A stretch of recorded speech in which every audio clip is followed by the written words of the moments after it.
Ladies and gentlemen, to the Intel Extreme Masters Taipei. And of course, we are in the quarterfinal stage. If you've just tuned in, you've already missed one quarterfinals. It is best of threes all the way. And of course, we've already seen Bangkok Titans go down to the Yowie Flash Wolves. They went 2-0 in that one. Moving on, though, swiftly. Of course, I am joined by Joe Miller and Marcel Feldkamp, a.k.a. Dexter, you may know him of, former CLG jungler over in North America. Speaking of junglers, we're going to be going in towards the Taipei Assassins up against Avantgarde, and they have one of the best junglers. Yeah, Wins played the Worlds for them and is actually very known for his Lee Sin play. And his Lee Sin play was really, really good at Worlds, and I even scrimmed against them when I was in Korea. And he was by far the best player on Lee Sin that I faced, like, personally. The way he does... Like, the way he works around certain things is just really unique, I think, in the way where he flanks, and no other jungler does that. So it's really fun to watch him, actually, yeah. Well, we'll see if Lee Sin actually gets through. We are into picks and bans here. Rumble, Zed, Dr. Mundo, very different bans to what we saw in game number 1 today, that first quarterfinal. Azia, Na, Lissandra taken away, so lot left open there, and Janna will be the first pick for TPA. Janna's always a super good first pick because she counters a lot of stuff, and I mean, you leave off Kassadin, and Kassadin is kind of in the first pick or ban status right now because of his flex pick availability. While, yeah, there are a lot of stuff, there are a lot of picks open actually, like Rumble. Rumble's banned, I mean, Jarvan, obviously. Jarvan and Rek'Sai is open too, yeah. So we have a lot of open stuff right now. Sivir, obviously, the top tier choice right now for AD carries.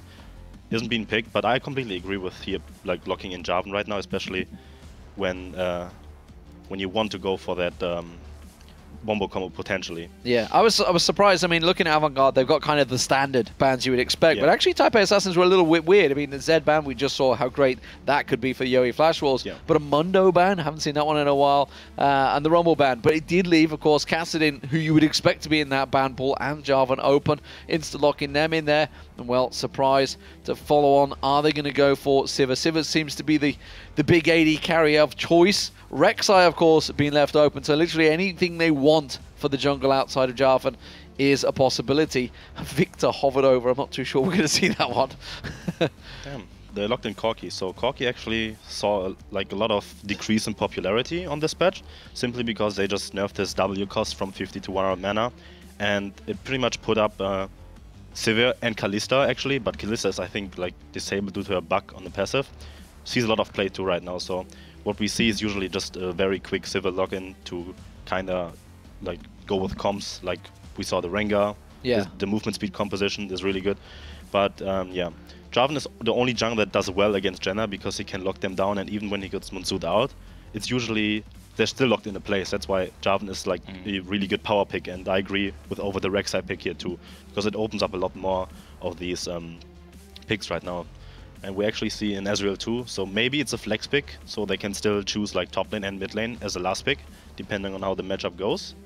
And we just have to see how TPA wants to have their solo lanes right now. They've got a very mobile team right now, Avantgarde, actually. So they can be zipping around the map. We're seeing, of course, they're going to be locking in a moment. But just to also inform you guys, it is 5.1 patch we're playing on, and Maokai is disabled, as he was, of course, throughout the ranks. So no surprises there, which is why we're not seeing any pick and bans for that. But LeBlanc being locked in there, and a Lulu. So we're going to be seeing a Lulu in the top lane, potentially? Or are we going to have yet another Trinity Force LeBlanc?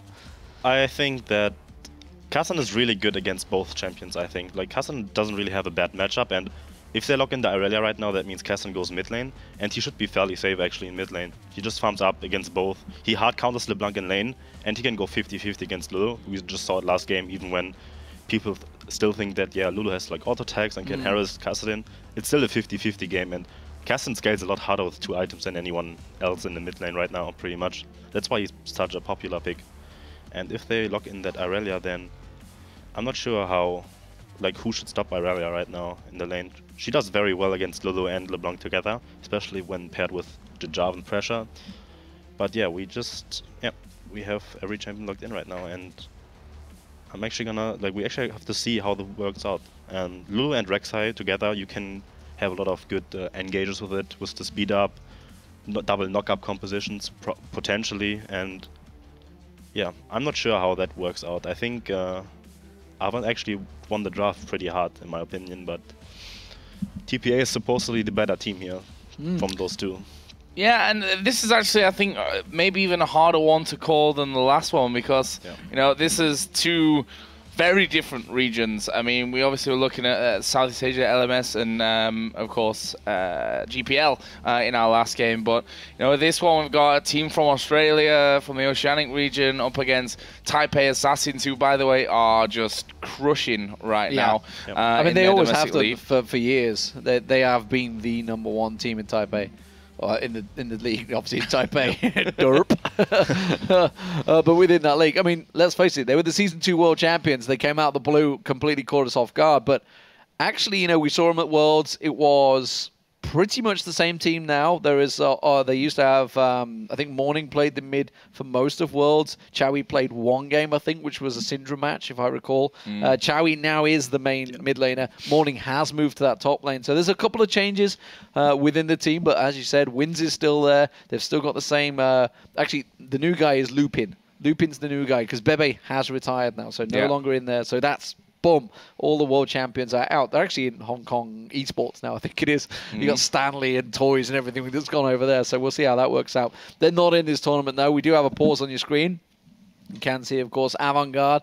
And speaking of new players for Avantgarde, they've also got new guys who's Mazu, I think I'm going to go with Mazu as the pronunciation on that one, and Junie, the other support alongside him. These are completely new guys. It's like it's a fairly new Avantgarde roster. Now the Oceanic region has only just had their qualifiers. They haven't actually kickstarted the league yet. You know, obviously the LCS kicked off. I think they're going along roughly the same schedule. So I'm wondering if they're like going through that practice phase that you obviously teams are trying to build up to, or whether they're not got the match fitness, I guess you would call it, if it was we were talking football. Whereas TPA, they're 3 weeks, 4 weeks already into their season. They've already got the stride. They're prepared in this patch. They know what's going on. That's why I'm saying that TPA have been the massive favourites coming into this one, because, well, their region has shown themselves in the World Championships. Yeah, they're beating everyone on a home soil, and obviously you're gonna then think, okay, they're the big favourites to come through in this one. I mean, if you were to rank a league, Southeast Asia at the end of the day gets 2 spots to the World Championships. Australia has to go through the wildcard tournament. So in terms of ranking a league, they are a lot higher. Which they didn't manage to get through either this year. Of course, it was Dark Passage that won the wildcard tournament. So we'll see. We'll see how strong Avantgarde here. I mean, we've just had Australia Day, so maybe they're hopefully sober by now. You know, never count that one out on them big days. Australians. We're English. We're allowed to. Or English. Well, I mean, we're exactly the same, aren't we? So that's it's not much of a big difference, but should be an interesting one. This one. Wondering who's going to go through. Obviously, Saigon Jokers in the semi-final on this side of the bracket. So, you know, they might be feeling Taipei Assassins there. Obviously, you've got some experience with Saigon Jokers as well from past years. But there's the bracket. You can see, obviously, Yowie Flash Wolves beat the Bangkok Titans earlier on 2-0. They'll play AHQ Esports Club tomorrow. I think that's actually the first game as well of tomorrow. And then, of course, Taipei Assassins versus Avantgarde coming up here in just a second. Winner of that will go on to play the Saigon Jokers. Winner of the whole thing will get a spot at the Intel Extreme Masters World Championship in Katowice in March. Which Taipei Assassins obviously got last year as well. They were there. They caused a few upsets. I remember Morning completely destroying Alex Ich for that one day only, because they got their revenge the next day, and Gambit is the usual case of they bite back, as it were. But that was actually, I think that was Alex's last tournament for Gambit as well. Yeah, I think that was like the first downfall, really, you know, of Alex Ich. You know, we'll see if we get to see any more from him in the future. That's certainly I think Alex Ich's fall from grace, so to speak, is maybe harder than any other professional player. Yeah, well, I mean, Ocelot's with us. Wow.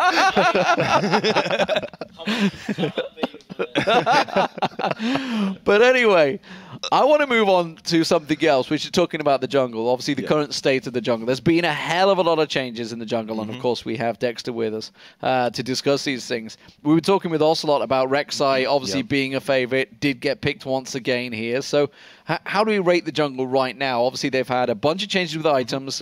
First, we had the hatchet. Everybody picked the hatchet. Then they nerfed the hatchet. Everybody picked the smite. What's the cult? Is it called The chilling embrace, yeah. Everybody's then they nerf that. So I mean, how do we rate the jungle right now? In terms of picks, I think on this patch where we're playing right now, 5.1, Rek'Sai is probably like the Rek'Sai tier. It's like on his own tier. Okay. Own tier. And then as a second tier, you have like Jarvan and Lee Sin probably. Both are really good, and if you look at win stats across like all regions, against each other, they actually have like a close 50-50%. So it all comes down to who can play better. And then if you watch at European and North American LCS, we have like some team compositions that Jarvan opens up, like the Gnavan, you know, that's like the famous one, has like 100% win rate right now. So it's all a matter of how the teams play it out, and whereas Lee Sin is better in like more mobility comms with like catch comms with Kassadin. But yeah, those two junglers are like the next tier, and then everything else, like maybe Rengar. Rengar fits in too. We see a lot of Rengar play, but he doesn't really have that impressive win rates, simply because when you, like, I was actually discussing this and came to the conclusion that the better team that has Rengar, like when both teams play against each other and the better team has Rengar, Rengar crushes absolutely everything. But that's just a matter of how you play it as a team. Like Rengar is too team dependent to actually do something on his own. So when you have good vision control and you're the better team, then Rengar looks really good. But if you're on the losing end, then Rengar just looks completely awful, which we see in like North American LCS. Yeah, like I mean, 10% win rate or something. The problem with Rengar is you have to commit, you have to go in. If the team's not going to back you up, then you're just going to die and you're just going to look a fool. And obviously he fits a very good composition right now with Sivir and Lulu being kind of like Lulu is coming back right now due to the rise of popularity of Sivir, and the speed up comms are really, really good. And Rengar fits in there very nicely for as a hard engage. But yeah, other than that, those four junglers are probably like the top four right now, and then everything else is just one tier, like pretty much everything, like Elise, Pantheon, and maybe even Vi, but we haven't seen a lot of Vi play. I only saw St. Vicious play her, like where they crushed C9. But yeah, everything else is just pretty much below those top four junglers right now on one tier. You can see Dave's just working out the kinks and technical difficulties on Avantgarde side, it seems. Oh no, it's not. It's on TPA side now, actually. They were Avantgarde side, now they're TPA side. So there's a couple of things being changed around. Of course, that is always the case when we're at these live events. We are, of course, sat in Cologne. We're not in Taipei. These guys on your screen are in Taipei. The Australians flying in there onto TPA's home turf. No doubt going to have a hell of a lot of home support. Obviously being that #1 team for so many years.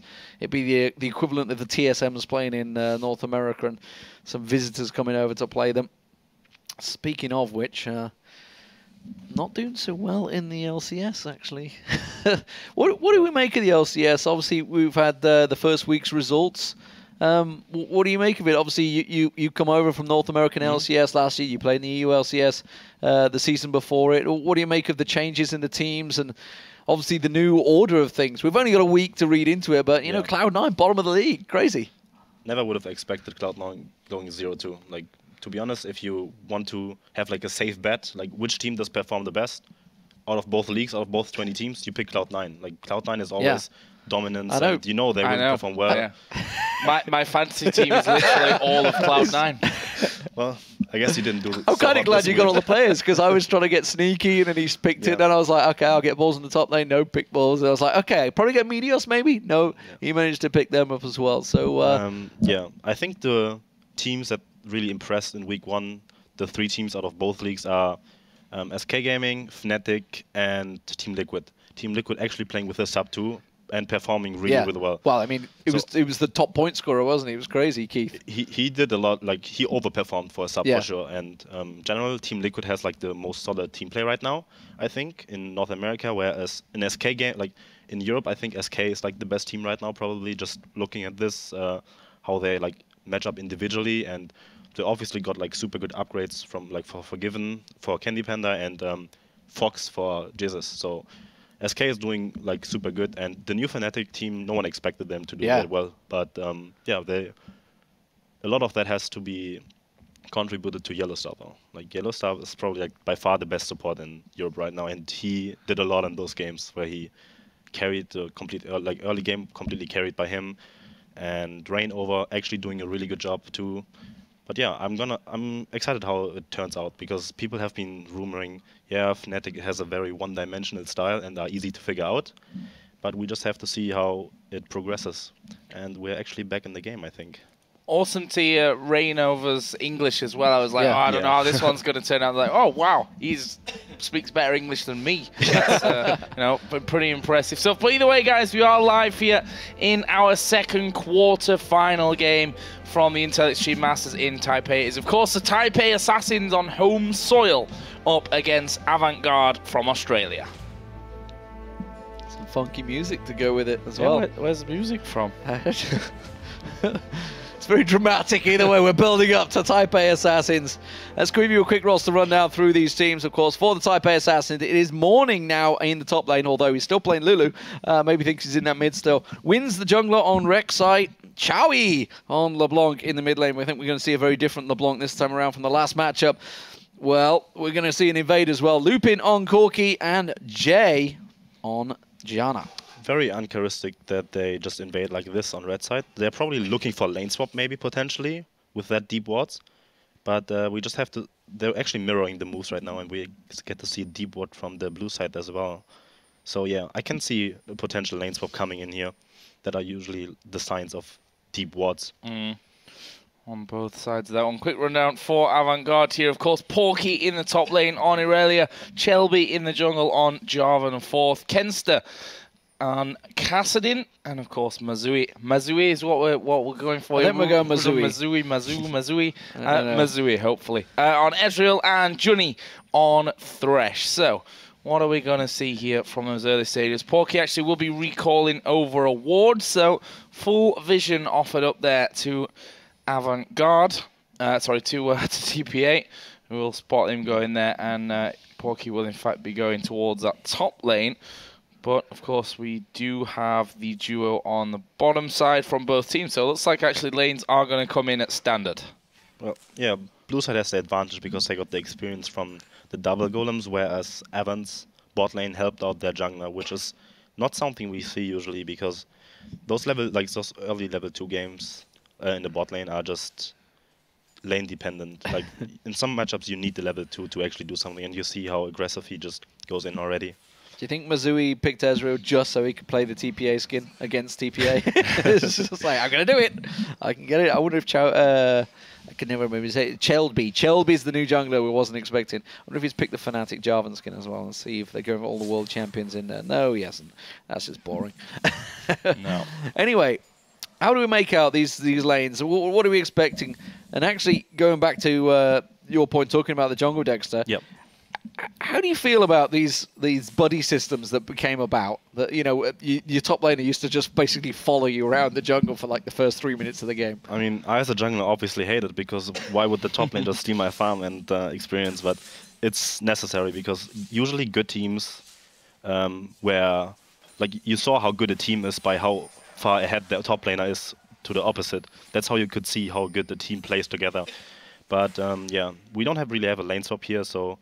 No buddy system, obviously, and we have a pause again. Yeah, looks like Paul's going to be coming into this one. You saw there, Chelby actually just stopped moving, so looks like he might have another issue, which hopefully we'll be able to sort out. Dexter, you're looking fantastic there. Thank you. It was the Taiwanese casters. But you are looking fantastic as well. We'll just get that one out of the way. But yeah, it looks like we are... I'm watching the discussion. They're talking about... Apparently they're on the wrong server, so maybe they have some hyping or something. Well, that's not good. It's not. That's for the admins to sort out. I'm sure they will.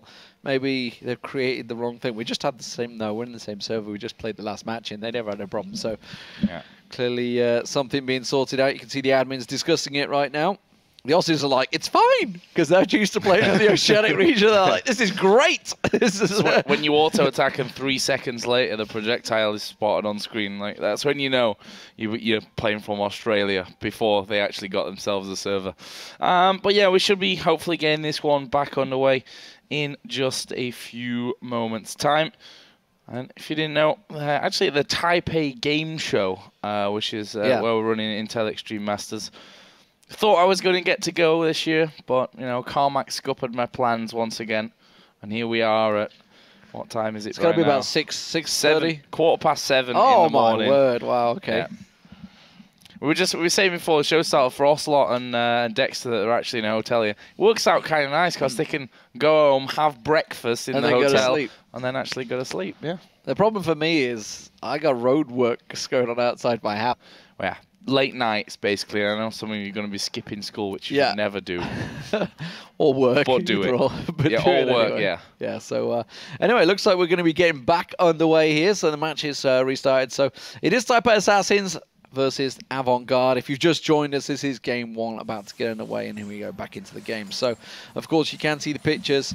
It is being beamed directly from Taipei, so what you see is exactly what we see. We're not, of course, there in the flesh, as it were, so we can only go by what we see on the camera. Yeah. Communication takes a little while from over the interwebs from Taiwan, so as soon as we hear about if there are any further issues there, we can obviously let you guys know. But for now, things looking pretty good. 4 minutes into this matchup. Early advantage in the bottom lane here for Lupin, already pulling a few CS ahead. It's obviously not a massive amount at this point, but we'll have to keep an eye on that, see if anything opens up. Similar story in the top lane. Lulu winning out over Irelia. Mid lane, it's Kassadin that's having the better time. So yeah, both the junglers decided to go for the Trailblazer, which kind of signals that they just want to farm up and see, because there's like a passive game going on and they don't want to be proactive in invading. And we actually see that's a vicious Irelia. That was what that was. Going to turn this one around, actually. Glitterlance is available. Does use those basic attacks. Porky kind of maybe bit off a little bit more than he could chew there. That shield, of course, doing work, and the fact that Morning had that big wave with him, he's just going to bully Porky away from this one. He's going to have to creep, or I think he's going to have to go the long way around here. Morning might blast that Glitter Lance on him as soon as he comes back around. No, he's going to allow him to get back close to that thing. Wow, that's a really annoying sound that Irelia seems to be distorting on. Yeah, loud. So the good thing is Rek'Sai got actually spotted in the river. So that opened up a lot of opportunities for Jarvan to place deep wards, which he should have done. And he went for the bit of a counter jungle, where we see the ward between those two towers. That was actually really, really good to see the position of the enemy jungler. It gives like probably the most information out of any ward. So I think Evan came out slightly ahead right now. So are they going to get this gank off in mid? Chains go down. It's on the minion though. And Chow here will be pressured. As I'm looking at the wrong screen. It's alright, I like to cast replays as well. That's something I do every now and then. And there is what actually I said was happening a few seconds before it did. You're a miracle worker, Joe. Yeah. You're amazing. Smart. Voyeur. Somehow, I'm not sure that's the right word. No, I don't think it is. Clairvoyant, I think is what you meant. That's the one. Rather than a voyeur. Shelby looking like he's going to go down here, and while we're babbling rubbish, that will be a first blood going over to the Taipei Assassins. Nice little pick up. I mean, all 3 of them inside the enemy jungle, just that was vision really win again. But the flag kind of, I don't know what happened there. He should have went over the wall, but yeah, he was probably dead anyway. Really good roam actually by Dejana to realize that he can actually catch someone off guard there. Something we were talking about in the last game was with the Rek'Sai. Oh, they're going to pile in. I don't think sure they're going to quite get close enough to Mazu. He will manage to get away from that one. Going back to Rek'Sai, yeah, we were talking about the tunnel systems they had in the last matchup. Looking at this one, that's much more like it from TPA. Look at all of those tunnels actually in Avant-Garde's jungle that they can go to once he hits that level 6. That's going to be really huge once he hits level 6. He has like a lot of options to go for an invade, and if he has vision over that area, he can potentially like snipe the jungler if he's low and do a camp. That happens fairly often in a new patch.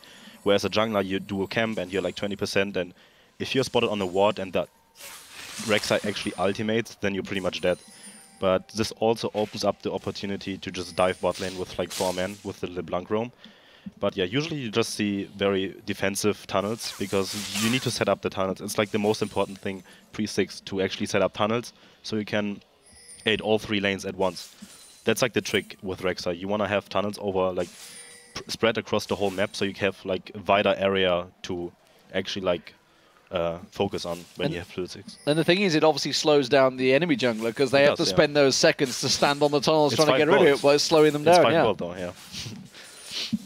Get the gold in. Right now, that bottom lane. So yeah, TPA does a really good job of having the jungler and support roaming around together. which a lot of teams don't realize, that this synergy is actually fairly important to get vision control. And TPA does a really good job of just having Dejana stay with the Rek'Sai to clear vision. And yeah, if that would if Dejana wouldn't be there, Rek'Sai could die easily if he does it. And they're actually pushing out yeah, that's really good deep wards. They're probably aiming to get like early dragon control here. Well, they're just bullying him away from that bottom river area. Yeah. We'll get the pink ward down. There's a lot of ward being thrown out. They haven't gone for the scuttle crab yet. Really aggressive invades here from TPA. Like it. Not messing around, that's for sure. We're going to see Wins getting up the back, actually spotting that there is a pink ward, so just strangling them further. Wins is going to look to see what he can steal away there. Sadly for him, Wolfcamp not actually up, but he will get another ward even further in to the Avant-Garde jungle. And this is where it becomes maybe a little bit dangerous if they decide, okay, 2 vs 3, half HP Ezreal with no mana. We can probably have a go at this. Oh, they actually get away. Yeah, we were talking about how they prepare a bot lane dive. Jarvan should have realized that and actually do the same thing on the other side of the map and prepare for the enemy blue buff. They're going to jump on Junie. Junie's going to get locked up. He will go down. Chowie gets himself the second of the game. Teleport counter comes out from Porky. I'm not sure is what they want. They're going to try and lock on towards Wins. Wins will just walk away from this one. The counter teleport comes in from Morning. That will get cancelled off because he can push the tower. It's going to be 2 towers for TPA if they're not careful here. Avant-Garde suddenly realizing they're losing everything on the map. Yeah. Lulu cancelling TP there was huge. She got a lot of creeps in the top lane. 15 CS almost ahead, and she gets a lot of tower damage. But yeah, the TP was a bit questionable. If she had the advantage, she could have just went to Dragon and get the Dragon and then TP top lane after the Dragon, yeah. Not going to be able to finish off that turret either. Chelby actually coming in there just in time to stop that one from falling down. Wow. Wow. That was loud. I hope Rek'Sai doesn't ultimate anymore during this game. Oh, Johnny there needs to be careful. Chowie actually going to go dive in onto him. These chains are going to proc off. Jay will be there to knock him up after. It's a decent little flay, but will it be enough to get away as soon as Chowie's cooldowns come back up? Boom. As we see that, he will be finishing him off. And that's killing spree now for Chowie. 3-0-0. That's going to be a scary LeBlanc. Yeah, just great support play by Jay. He's always there when the kills happen, and he's actually doing a super good job of roaming around and knowing where to be when. Yeah, and one thing you don't want with a LeBlanc is to get him fed. And, well, he's 3-0. Just 10 minutes gone into this game. The DFG's still in the game, remember, for this patch. Yeah, and it absolutely will be coming out in a moment. I'm not sure if he's going for the DFG, because that's something high-level play on LeBlanc didn't really do. DFG was a very overrated item on her, even when it was good. Usually Morellonomicon into like the death cap is the more common build. Shouldn't speak ill of the dead. DFG is now an officially a dead thing, a dead item. Gone to its resting place along with the Heart of Gold. God bless the Heart of Gold. Sad time. What was that ridiculously broken item you used to be able to use on Udyr? One that changed every time you changed form, it healed you. The locket. The locket. Innovative locket. It was a ridiculous item. Anyway. Oh, Chelby, you're going to be caught out underneath the tower. I think he's a dead man as well. Chains will go off, and, well, his mid lane is just kind of like, I'm trying to help out, but I can't really do anything. As Morning here going to use Wild Growth. I'm not sure he's got the damage, but Jay is going to come in there. We'll get the slow down, but have they got the damage? Of course they do. Meanwhile, Lupin's just 1v1 against Mazui down in that bottom lane. They don't seem too happy about it just yet. It's best of 3 though, so, you know, not getting too overconfident. But they are spanking Avant-Garde at this point. 6-0. This is not pretty. This is not pretty to watch. A 4-0 LeBlanc in the middle, as you said, did go for the Morellonomicon and makes that a 5-0. A very easy 5-0 at that. TPA is just crushing every single lane just because they're pretty much outclassing the opponent right now. But yeah, I wouldn't want to play against the LeBlanc with 5-0. It's probably pretty much over at this point for the mid lane. The irony is, though, it's like the mid lane is 0-0-0 and actually out farming, but it's like, come on, guys! Yeah. Report the jungler for dying. Report Chelby for feeding. He's only a temp sub anyway, so they'll happily pick on him. But you can see, of course, Kenta is trying to do what he can, but when you're up against a 5-0 mid laner who actually has rotated to the top lane. Yeah, I actually like what they're doing here right now. Corki finished the Triforce and has his power spike at 11 minutes already. So if you have that Corki in mid lane, he can just take out the tower fairly easy, and like no one can one-on-one LeBlanc anymore at this point. Even Aurelia can't do anything. So setting up the lanes correctly to have the most pressure out of the situation is very good here. Wins just spotting Porky there. Porky and Corki in one game. Get confusing on that one. But LeBlanc's now moved up towards that top lane, and that's the thing. Like, how do you stop him really pushing your lane out when that LeBlanc should be able to just 1v1 you, just kill you off straight away? And you see the Phage makings of the Sheen for Porky, but really not a lot to work with at this stage. Of course, the first Dragon did go over to TPA earlier on, and it shouldn't be too far away off actually coming back up. Well, the tower's about to go down, and Porky's wasn't making tracks away from that one. Will actually get away, though. Pretty poor gank attempt, honestly, from TPA. But Porky moving back in. Not the right choice, I feel, because TPA are closing in numbers. Oh, True Shot Barrage is going to come across. Not going to quite catch on towards it. Porky will get locked up. In comes Lupin to clean up. Chowie got taken low, but it was only the Mimic. Yeah, not a pretty fight once again. Thought they'd maybe taken a little bit too much there, but we'll end with a 2-0. TPA yet to even give up a kill, and certainly if, you know, there's a lot of fans... Like, are they booing? They just got themselves a kill. Oh, Junie low. Uh-oh, here comes trouble. Chowie comes around the side. He's trying to pick up one. Can he get a second? He looks like he will. No, stolen away by Corki. Oh, they get a second kill. It's 12-2. It's a destruction derby for TPA here. This is very much a one-sided game. Not really a lot to add to that statement, because quite frankly, pretty true at this point. We're not even 7-0 mid laner, 16 minutes in. That's not good. Yeah, it's not good. I think we might have seen this game. Oh, look at that, the Soul Stealer for Morning. Yeah, this game might be swiftly finishing once we hit the 20-minute mark. I feel that's another ultimate from Wins straight into the back of the red buff, and we'll be taking that one out. Meanwhile, Chowie is gonna. No, I thought he was moving in for the steal there. I'm not sure why he really wins.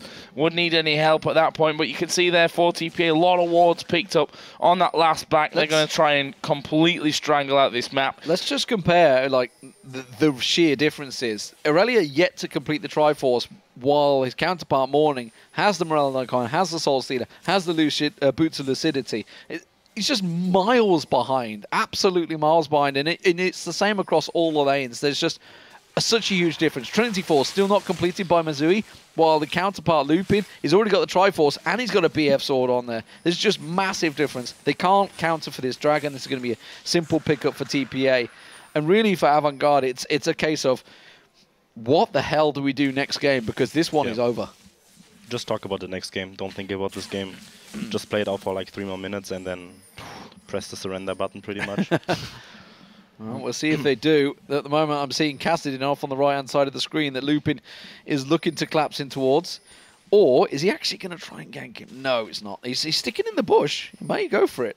Yeah, Jay started to kind of come across from there, but I think in the end decided, nah, we probably can't lock him up. But this middle turret, that's a different story, because we've got a full wave of minions coming in, which will be almost wiped out there, thanks to that True Shot Barrage.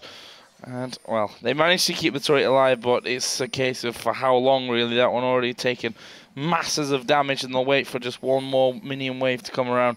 Should be able to finish that one. Of course, they just got that second Dragon buff as well, which means that they get that more tower damage coming in and be able to push things a lot easier now.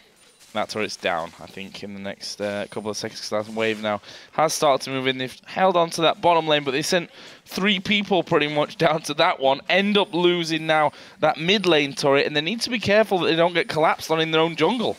Oh, look at the speed they can make going across there. They're trying to catch onto Jay, and it's just going to simply backfire. Shelby goes down. Chowie makes it the 8th kill of the game. And this is all looking too easy for the Taipei Assassins. They are the dominant champions from their region. Good lord. Maui Mazui, I should say, getting caught out by the change. Just a simple one spell. That's all that was. One spell for Chowie. And he just destroys him. That's the blue buff for him. Keep them cooldowns ticking with the Morellonomicon. He's going to be at 30-odd% already. This is not looking good for Avangard. 33%. Yeah, I think he's just gone back, just picks up the Void Staff now. Yeah, there's no point going for the Death Cap. There's just might as well just get the quick cheap item. Scream as he runs in towards the Dragon. Not just yet. It's going to be clearing that out. 20-minute mark, almost at it. Will they go for the surrender? That's the question. So we're actually looking at a almost 10k gold deficit for Avant, and like sub 20 minutes, it's not looking good.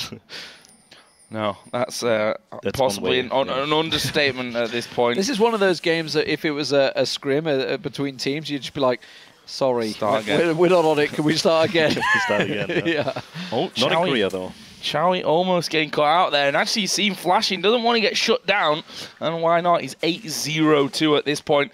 Kassadin might actually face a couple of problems. They're going to get the mid-turret. They're actually going to make a push here. They may just pick their first turret up of the game. There they go, finally finishing that one down. However, they might be losing the inner turret in their bottom lane. Are they going to stay around? They are going to stay around. Got another minion wave coming across. Let's see if they can take this tier 2 tower. Wow, they are going to get it. They've turned around and quickly pushed in there. The question is, can they get out alive? Oh, they didn't finish the turret off, and now they're trying to run away. There's a Lulu heading straight towards them. Avangard might be just channeled completely into a stopping point. Morning not actually going to go in towards them. It will be Porky they're going to focus on. Meanwhile, Chowie does get hooked up. He goes legendary, gets himself his 9th kill of the game. There's going to be another. Mazui will go down to loop it, and they are just wrecking face right now. Porky's going to get locked up. Morning comes around. Chowie finishes it off with a 10th kill, and those stacks are also starting to go on towards that Soul Stealer. TPA, suddenly you thought Avangard had got something going. Something good was working out for them, but instead they are just getting destroyed on the way out. Feel bad for Chelby there. Actually, support completely trolled him because he hooked in LeBlanc. He's trying to run away from the chains, and he actually pulled him closer so that the chains actually procced and killed him off. So that's a nice way to die, I suppose. But again, bunch more kills coming in. Chowie has now hit double figures in terms of kills. 10-0-2. You got a 5-0, 580 carry. Your top laners 1-0-4. Really just a matter of time here until TPA can actually finish off this game. There is Rek'Sai. Where's he going? Oh, I thought he was going to the back of the enemy jungle, but not quite as exciting as I thought. Not a lot to say about this one, really. It's not often that we're not talking. It's 17-2. 22 minutes in. Please do /surrender, because I think that's what's required. Well, it's not even considered BM right now because they are getting destroyed. And yeah, it would not be fun for them to play in. I don't think either in the opposition. It's one of those games you just want to forget about and move on. They need to be thinking, what do we ban? Because actually they had fairly solid bans. You know, they went for the standard bans in there. There was a Lissandra ban. I'm trying to think what else they went for. I've shot myself in the foot now because I can't remember the 3 bans they went for. I think Gnar and... Yes, yeah. Lissandra? Gnar, Lissandra, and it may have been Lee Sin or something like that. But anyway, they were fairly regular standard bans that you would expect. So Avangard are going to be looking at this and thinking, well, we probably... Oh, Kassadin was in there. We probably should have banned out LeBlanc, clearly, because Chowie seems to be good on that one. Oh, they're all going to go down here. Yeah, Kassadin wasn't banned out because it was picked. At this point... Thanks for that one, Joe. Just pointing out the obvious. At this point, though, this is just like over. I mean, look at that. That's just 4 for 1. Amazing. They actually gave 1 away. Jay getting caught out. Look at him feeding. 2 deaths. Dirty feeder. Report, please. 21-3, and they are going to take the inhib down. The question is, will they finish the game right now? Yeah, I think for the next game, the picks and bans really don't matter at all because the skill deck, like the difference between every single position in this game is just too huge to just overcome, as we have seen in this game. I think we're seeing why TPA are the big favourites for this. I mean, while they actually didn't finish top in their region in the qualifiers, AHQ did, which is why they're in the semi-finals. Clearly, TPA are outclassing Avangard right now. Avant just has to go with like comfort picks probably next game to see if they can even have a slight chance and just use it as experience to see how they perform in their like regional league. Yeah, I think you're right on that one. You know, go for comfort pick, see how far you can push TP8, and just use that experience. As Chowie just gonna blow up one, wins will take the second one, and well, that's 11 kills on the board now as Corki doesn't care here, just gonna dive over the top of the wall. Will he finish off Kenster? Actually, Phosphorus Bomb didn't connect there. Takes a bit of damage back, but Chowie getting aggressive. There's a True Shot Barrage coming in, was well aimed, but actually didn't get the kill for them. There's Kenster. He comes out. They managed to get the shutdown finally here on towards Lupin. That'll be his first death of this game. 7-1-8. TP8 going to actually back away. I think it was a 3-for-1 in their favor in the end, maybe even 4. I don't know if Chowie went down. Chowie got his 12th kill of the game there, though, so not going so well. They're going to try to close down, see if they can stop them back in. Did he catch him? I don't think he caught Chowie. No, he didn't. Chowie backs off. So 24-4. Well, who'd have thought it? A 14,000 gold difference just 24.5 minutes into this game. TP8 still playing it out seriously, making sure. Just go Baron and finish the game, to be honest. That seems to be where Wins is going. He's going to ward it out, and they're not going to kill it, though. Bearing in mind, this is 5.1. The Baron is weaker at last. It was a bit of a monster mid-game around this time before. It's fairly easy to, especially if you have such an advantage. You can easily do 20-minute Barons right now with the nerfed version of it. Well, that's exactly what's going to happen. Started off here. True Shot Barrage does come through. That will give them basically a brief look into the future where TPA roll on into their base with buffed up minions and cause them all kinds of problem. That is that Baron going down, and there's a 15,000 gold lead. 25 minutes in. Tough start to the game for Avantgarde. I can't remember the last time I've seen such a gold deficit at like 20 minutes. It's a tough one for Avantgarde. There's no doubt about it. The Oceanic region. Well, I wouldn't say not being very well represented here. They're just being outclassed by TP8. Clearly showing why, obviously, this region has been involved in the World Championships for the last 3 years. Obviously, won it back in Season 2. Long time ago now, though. Very different team, very different players. Chowie, of course, back then was actually on Singapore Sentinels, I think, when TPA won the Season 2 championship. Of course, now he is that mid laner. Famous for his push-up video, I think it was, if I remember. Whoa, hello! They do manage to get themselves one kill. Chowie quickly turns around and gets a kill in return, though. And while it was the Lulu that got caught off guard there with that death sentence, coming out of the New Gates. I can't even remember the actual name of them there, that new. Chowie's little mimic trying to get caught out. Jay hooked up. Are they going to follow through? They have got Triforces, which is where you saw that burst of power come from for Avantgarde, but that's about all they're going to get. It was a 1-for-1. What do we think to the New Gates? What do they add much in there?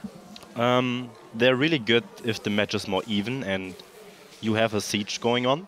Then they actually open up the possibilities of flanks way better. Yeah. So it's actually really good for defending teams. Also, you go to the Baron and Dragon Pit much faster that way, and like have like a couple of seconds where it's actually like really good for the jungler to get in and get a smite steal or something. I actually had like some experience with that in solo queue, where it actually helps out to get to the pits a lot quicker.